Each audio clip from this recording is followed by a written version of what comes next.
Johnny Guns Investigation coming to you Thursday night, November 9th. Can't believe it's Friday coming up tomorrow. Another weekend here already, guys. Thanks for coming in. And guys, thank you so much for watching my shows. And I appreciate your messages and all the comments and things, okay? Keep it up. Tonight, definitely get involved, comment, and join in tonight, guys. Johnny Guns Investigation taking you on a ride tonight, guys. So to sit down, strap in, and let's journey on out to Idaho. That's right, we're going back to Idaho, 1122 King Road. A lot of things going on, guys. I hope you what the show you watched the last time. If you didn't see it, watch it. This is repeating for everything that went on. Got to remember, the FBI went back into the murder house, the crime scene, to do the 3D technology of the whole house from the entrance to the murder scenes, back out of the house by the sliding doors, to see exactly how long it took him to do this murder, to make sure it matches up with everything of the 9 minutes. This guy killed everybody in 9 minutes, and that's what we have to go back to. So we're going to go over a few things, and we have to always remember now, okay? This is news, okay? This is a news show. So unfortunately, sometimes we have to get into things that we hate to talk about, okay? Because it really hurts our hearts, okay? Because of what's the situation is of the murders at this college home. And we have Kaylee, Madison, Zana, and Ethan, the two survivors, Dylan and Bethany, and then their family members. So we have to put our hearts and our souls to them, okay? And realize that we have to make sure that they understand that we're just doing our job and bringing what we hear, okay? This isn't made up. This is what people say, have told the media, have told law enforcement. We've had it on our shows. We've had witnesses taped of what goes on there. So today's show, we want to know, Idaho 4, was there drugs involved or not? And the number one thing too, guys, is we're going to look at this guy here in a minute. What was the motive? Nobody's talking about this. Everybody's talking about this Kohlberger guy, the alleged murderer, the alleged massive murderer, this guy. PhD in criminology. Is he capable of the murder? Is he capable of doing this in 9 minutes with a knife? Did he know the home? Did he know somebody there? How did this happen? What was the reasoning of picking those 4 people? Okay, we got to remember now, Dylan, one of the survivors, okay, face to face with this murderer, face to face, so close she could see the bushy eyebrows. Why didn't he murder her? A lot of ifs, a lot of whys. But the thing is, what was the motive? Why did he choose there, then, them? Why? This guy, Kohlberger, the alleged killer, who's sitting in jail right now. And this pisses me off, guys, to no end, pisses me the hell off. You know, send him to Florida, okay? Because he's getting special treatment in that jail. And I know there's a lot of you are going to get mad, but you know, because you believe everybody has the right to this, every right to that. He took lives. He took 4 lives, okay? Brutally murdered them. He shouldn't get special treatment. He shouldn't get to watch whatever he wants on TV. He's getting to get on the computer and he's having all these girls reaching out to him, just crazy as all hell. But hey, that's their prerogative. And then he's getting fed vegan foods. I mean, this guy's getting special treatment. He's like a star in there. He's helping people in there because he's got some brains, this guy. You got to remember, he's smart. He's got a PhD. He's helping people in there with their cases, of teaching them how to go and see how to figure out things, on helping them in their trials. It shouldn't happen. Send them here to Florida. We have a sheriff down here in Polk County, Grady Judd, in his prison. That wouldn't happen, man. That wouldn't happen. But anyway, so what would be the motive of this guy? What's the motive? And everybody look at him. Let's look at this guy. Look at him. What was he requesting to watch? Dexter? I wonder. But this is Kohlberger. Was he capable of doing this in 9 minutes? Killing all those college students? And why? What was the motive? What gave him that rage and to turn into such a killer? Has he done it before? Did he do it? Remember, alleged. Some people are saying right now that they think there was somebody with him. But how? There was one knife used. That's what the autopsy is all about. One knife used. The one that the DNA on the knife was his, and the sheet, then the sleeve was his DNA. That's what they have on him. Genetical DNA. That's what they used to track it down to him. But they also have, got to remember, his car on the videos, going back, going around, showing all the times that this guy went over to the house on 1122 Kings Road. What was the motive of this guy? Look at his eyes. Look at this man. Is he capable of doing it? Is he guilty? Is he innocent? Now you got to remember, they're reenacting this whole crime scene with that 3D technology that they brought in there with the FBI specialist team to go ahead and be able to reenact it in such a way that you'll be able to see it from every angle and to pinpoint how it was done in the time frame that this guy here that you're looking at allegedly killed all four of those young college students that were just starting out in life. Okay. So why? Why did he do it? And why did he let Dylan live in the hall? What was the reasoning for that? Did he complete what his mission was? We have to know. Talk, guys. Message in, Johnny Guns Investigate. Let's talk about this. And we got some more to talk about. Was it a drug house, guys? Tell me. So we heard from all the other college students around the area. Other colleges, right down 15, 20 minutes where this guy went to Washington, telling us that was the house. If you needed anything and if you needed drugs, that was the house to go. 1122 King Road. And I am so sorry to bring this up. And you know, I really am. It really bothers me to have to bring this up, but this is what's happening. Nancy Grace's show the other night, she was putting down a lot of us talking about how can you guys talk about that, the poor parents and the poor this and the poor that. I understand that. And I love Nancy Grace to death. But you got to realize this is still the biggest investigation you can ever imagine. It's going to be one of the biggest trials since we can ever imagine. So it's still under investigation. Was it because there was a lot of drugs involved? Why did it take so long? I mean, these kids and these college students were up till 4 o'clock in the morning, 5 o'clock in the morning. And Xana's mom wants to know. And I mourn for her. And my heart hurts for her. Because again, there's no closure. And that's what these families want. They want closure. And they are pushing the life sentence for him. But Xana's mom wants them to go back and investigate the bar where the girls were before they went and left that night where they were partying, go back into that bar and to see if there was any witnesses. Now, I'm sure the FBI has already done their job and investigated the cameras and did their job. Okay, but that's good. I'm glad she's getting involved. She's making her point. And then she wants to go ahead and go to the Grubhub food where they got their food at that little macaroni and cheese Grubhub. And look at the cameras, ask these witnesses around if they saw Kohlberger. I mean, if there was anybody who that was there that remembers seeing this guy, that face, knowing how big this case is, they're going to say something. But again, I'm glad Xenia's mom's getting involved.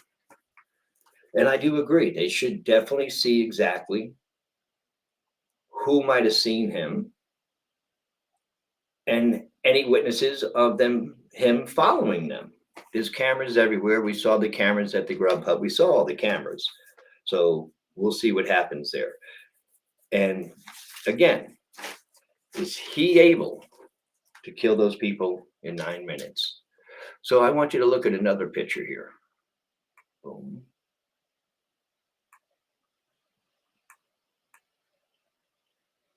Okay, here we go.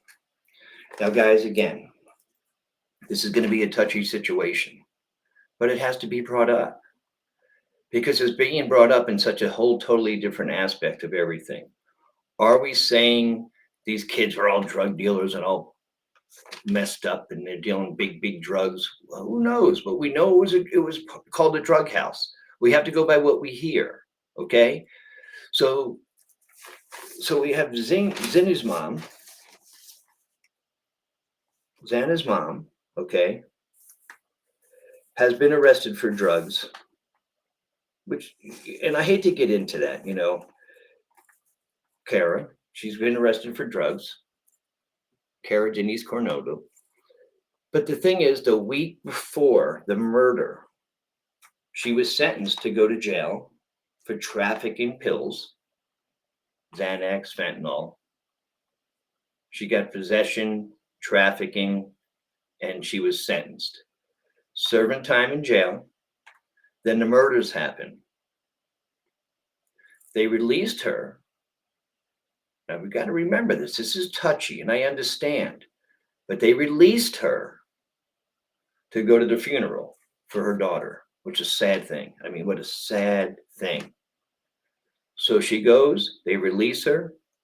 She went on the run after the funeral. Do you remember the show I did about a month ago? She went on the run. What was it, 8 to 9 days? She's on the run. On a drug run, not running, doing drugs. They found her over in Washington, not far away, in a drug hotel. So there is drugs involved, unfortunately. And I hate to say that, but her mom was definitely involved in drugs.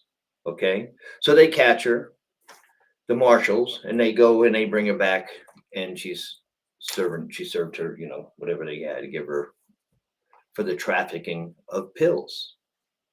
So now you guys tell me, was there drugs in that house? Were they all on drugs? I mean, when everybody says, like on the show I was listening to the other day, people saying everybody parties in college, everybody's getting messed up. Well, that's fine. Right. Great. So you party, you smoke a little pot, you drink a little, but not everybody's getting popped up on pills. Pills are totally different because when you drink and you pass out. And if you're smoking some pot, man, you're just going to eat, laugh, and then you're going to pass out because you're high as a kite, man. But when you're on these pills, you're up partying until 4 o'clock, 5 o'clock in the morning, man, like there's no tomorrow. Or other shit. Who knows, man? But I just know one thing, and I hate to be so forward on this, but tonight you have to get a little Johnny Guns investigated, and you're faced with news tonight because people are going against. And I understand there's 4 people dead, but we still have to realize why and what was the motive. Okay, what was going on in that house with everybody there that night that nobody heard anything. Okay, so you witness a guy in the hallway, you hear them whispering. It's okay. I'm here to help. But nobody else is hearing screaming or people getting murdered. So there's a lot of questions, a lot of doubts, and a lot of investigation going on. So the FBI goes back to the house, 1122 King Road, Moscow, Idaho. 3D they're doing all their 3D shots. They're taking all the information. They're getting whatever more evidence that they can bring for the jury. They're tearing up that house, man, taking window frames, flooring, carpeting, just tearing up that house, which is fine. People are against that. You got to tear up that house. You got to take what you have to take because there might be pieces of evidence that they want to stick and put on display right there in the courtroom for the jury to see. So now the other thing is, do you think they're going to make the jury come to that house, the crime scene house? I hate to always say the murdering house or whatever, but the crime scene house. You think they're going to let the jury go there? Is it a risk or will it be something good? I feel it might be a risk because people could be yelling, screaming things. You never know. That can change the jury's mind, and then it gets thrown out, and the jury gets gone, and they have to get another jury, and it gets put off for another year. Because we've got to remember now, we have a whole year to go now before the trial. So these family members have to go a whole year still with this. Okay, so back to the drugs. Guys, tell me, do you think something had to do with that? I mean, come on. We have witnesses telling us that that was all the drug house. If you needed anything, that's where you go. That's why everybody went there to party all night long. It was a revolving door for people to come in and out every night. Did Brian Kohlberger? This guy? Has he been there before? Has he had a connection with one of the other girls? What was his motive? What was his motive of doing this? And what was drugs involved? A love-hate involved? Who knows? We don't know. But I want you to listen to something here.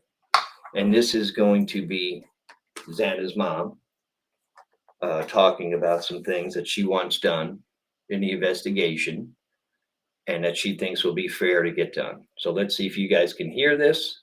There are things like in the investigation that I would like to see go differently. I would have liked to see more coming from the kids that attended school there, the people that were at the frat party, the fraternity members. What were they all doing? What was happening at the party before they came home? I really just want, and anybody who was at the drug truck with Kaylee and Maddie, or at the bar with Kaylee and Maddie. I would like to see answers coming from those people. It kind of bewilders me that we haven't heard anything from any of them, because they were the last people to see these kids alive. And I've got such an incredible pal. So there you go. That's her mom, Xana's mom. And let's go back and I'll show you who.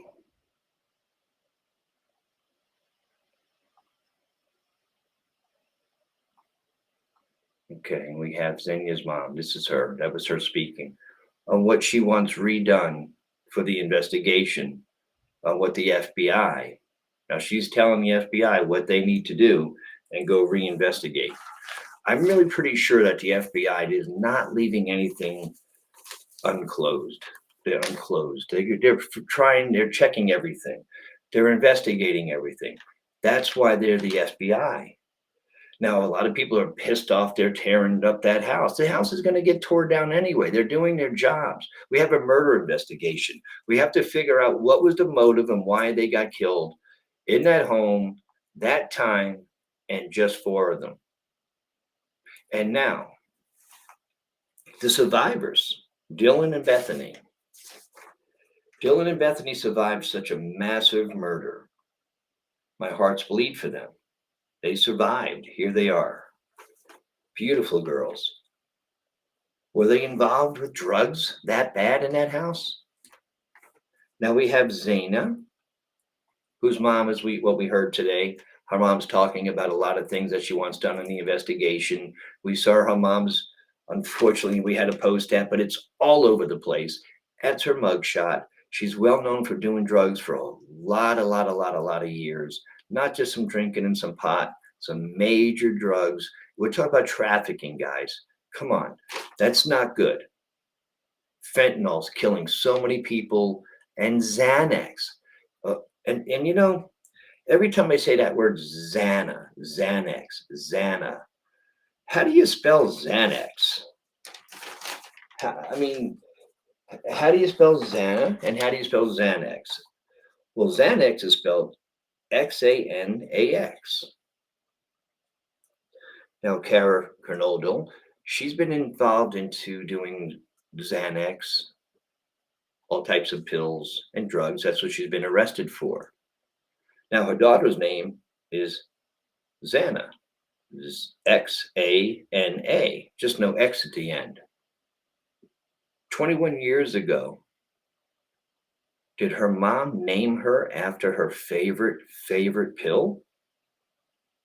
So many people name their dogs after Michelob, Budweiser, Roach, this, that.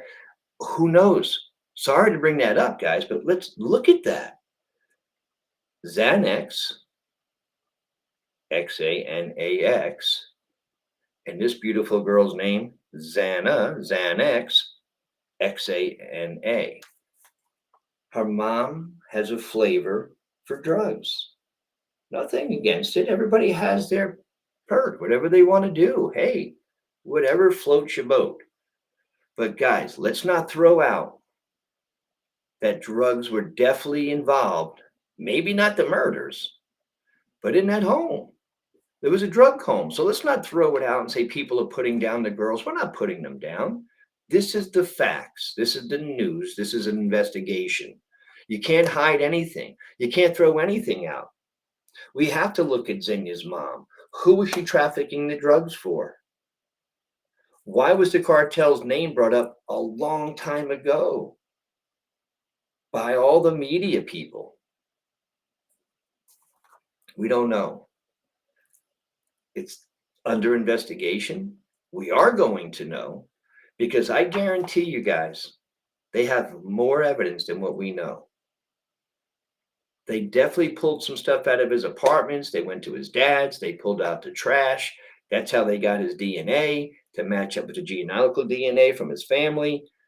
The FBI is not going to turn anything. They're going to go over everything to make sure this case is solid, it's solved, and we figure out why, the motive, what happened, and why they chose those 4 college students, guys.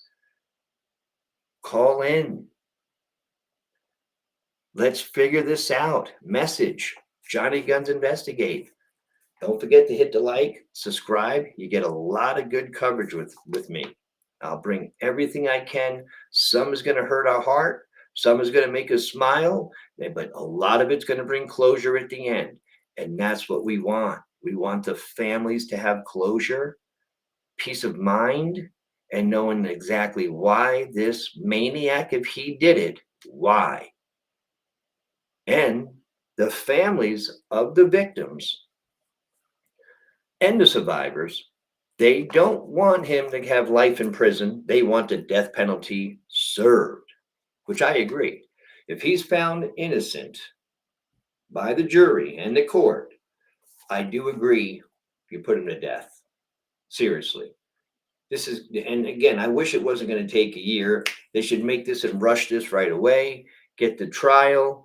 If it's him, let the jury decide what the evidence brings to them, and let's go.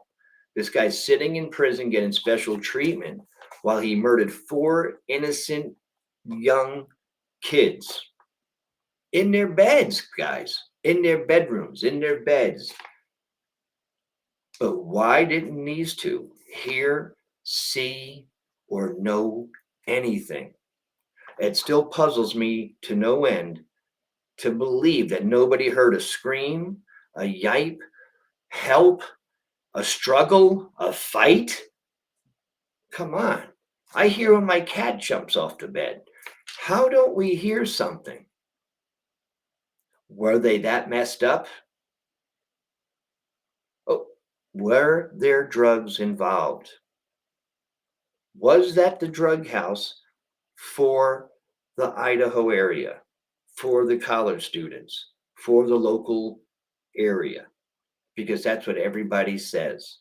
So many other college students said, that's where you go to party, have fun, and supply yourself with your weekend party drugs.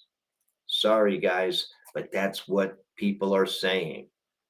Not us YouTubers, the people who live there in the community, go to college, party at the house. Remember, it's not just that house. It's the houses all right there that the university owns that are all partying down. But that's what everybody does, right?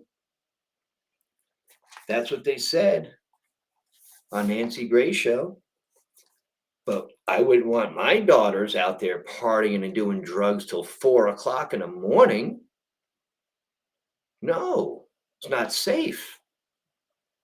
Nothing's good after midnight on the streets, guys. And again, if you're smoking pot, you're not staying up till 4 in the morning. Trust me.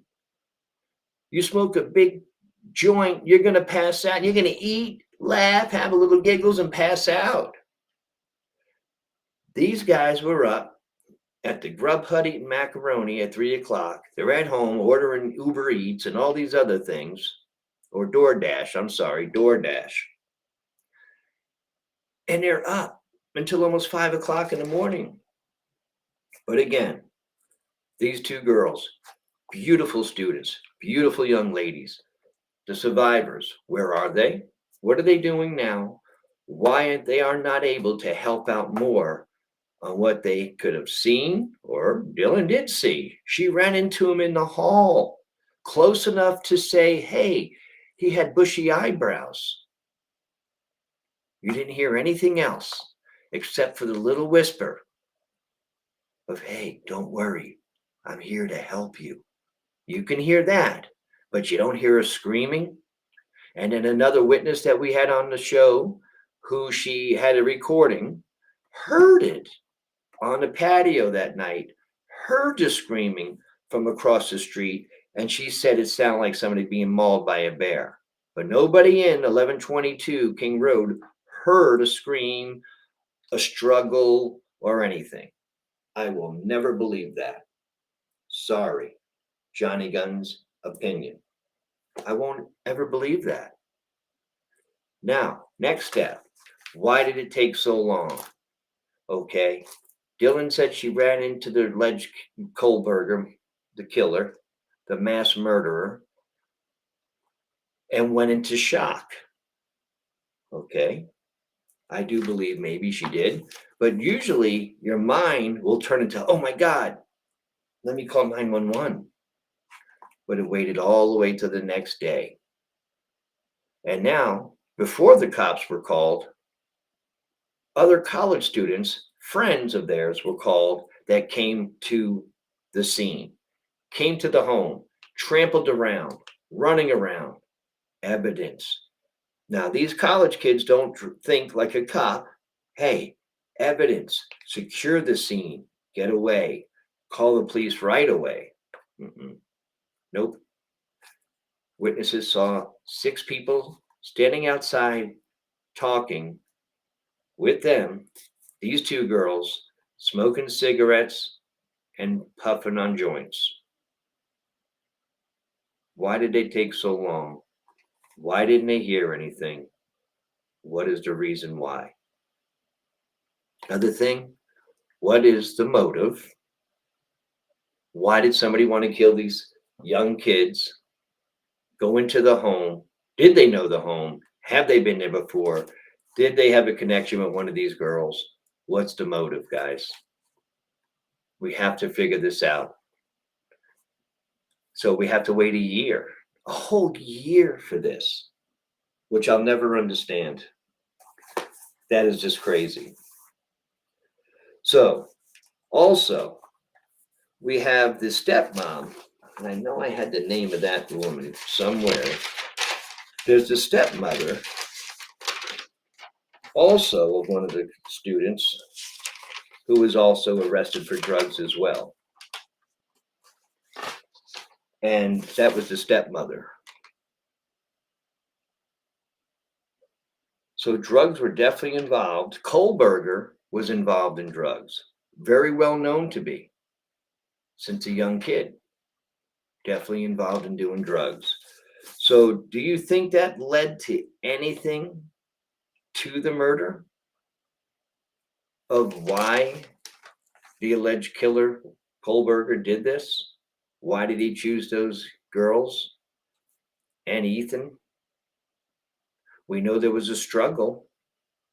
We know there's defensive wounds.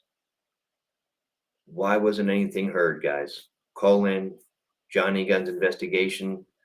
What a show tonight. You know, I just don't understand now where it's going to go now that they have that 3D technology that they're bringing to the jury and all the evidence that they might have found because they weren't expecting to start ripping things up. What else did they find? What else could they have missed?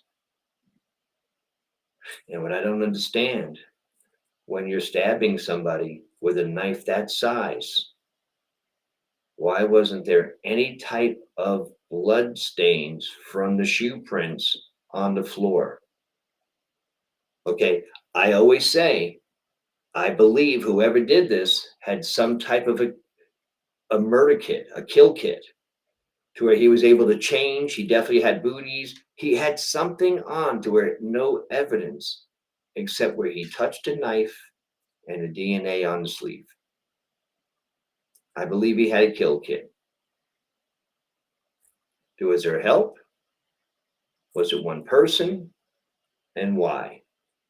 It kills me every day to wonder what the motive was for him to go into this house and brutally take these lives. As we know, 2 of them were sleeping. He attacked them in their sleep. Guys, hit me up.